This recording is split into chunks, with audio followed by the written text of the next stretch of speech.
These projects finally join up to the gigantic Tehri Dam. The first thing that hits one is the eerie stillness of the huge body of water. Is nature susceptible to shocks? One does not know. But the stunned silence that seems to emerge from these hills and the mute, stifled cry that would almost utter itself but for a bewildered disbelief and a great unspoken reproach that emerges from this deadly calm of the once rushing, frolicking free Ganga is felt vividly in the place where such things are felt. Call it the superstition of an entire nation. It is one that has survived millennia, that the science of today verifies.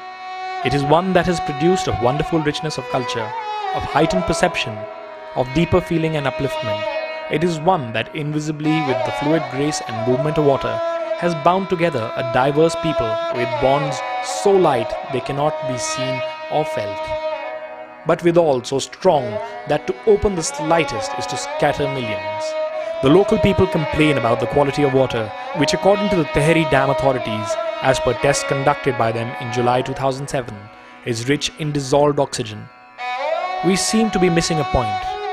To tell a person who is seeing dead cattle and the remains of dead human bodies, sewage waste and more, all collecting before his eyes in a reservoir, that this water is fit for worship, for drinking or bathing, as perhaps it is still rich in dissolved oxygen, is to indulge a technical nicety at the expense of common sense, experience and practicality.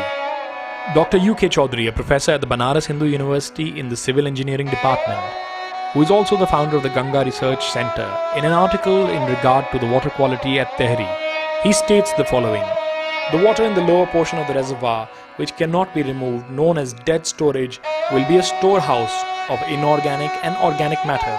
The self-cleaning potential of the Ganga Jal is bound to diminish continuously. Today there are numerous problems like landslides from the surrounding hills into the reservoir, with threats to new villages which were not included in earlier estimates. Dr. Naithani, a glaciologist who has spent several years studying the Gangotri Glacier, was asked how the receding Gangotri Glacier would impact the dam. During the retreat of the glacier, the impact on the dam is the most important thing regarding the retreat of the glaciers. When the glacier retreats, a lot of the sediments come through the water. Actually, the problem is that in the higher Himalaya, we have the granites rocks, and the granites are the very hard rock. In the geological sense, there is a very hardest rock. The granite is mainly made up of the quartz.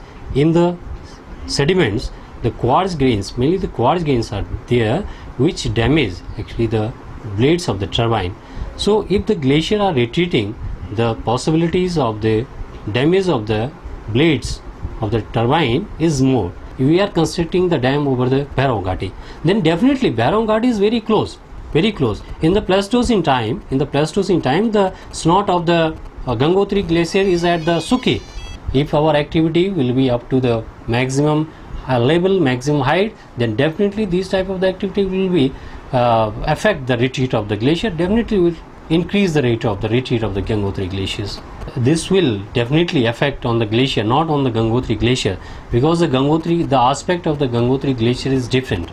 If Lohari Nagpala, the slope of the Lohari Nagpala slope aspect is different, but it will definitely affect the surrounding glaciers which are on the right or the left bank of the Lohari Nagpala area. It will definitely affect because lot of the machinery work will be there. The already existent Maneri Dam of just 90 megawatts is producing barely 50% of its capacity. Information obtained via an RTI states the reason as high silt content, especially during monsoon, and less discharge in the river, especially during winter. How then are projects that are upstream and cumulatively more than 1000 megawatts supposed to run? The projects report that a minimum of 2 to 3 QMEX will be released to sustain aquatic ecology. For a layperson, the obvious question is, just how much is 2 to 3 QMEX? We asked a technical person who told us that if you had a 8 to 10 feet wide bed, 2 QMEX will be a flow of less than a foot. Possibly the water would be lost under boulders and they would stick out. This is precisely what one witnesses downstream at the Maneri Dam. In a case study published on behalf of the UN Environmental Programme, it is stated that the Ganga River carries the highest silt load of any river in the world, and the deposition of this material in the delta region results in the largest river delta in the world. Impacts in this regard were expressed by the Vice Chancellor of Garhwal University.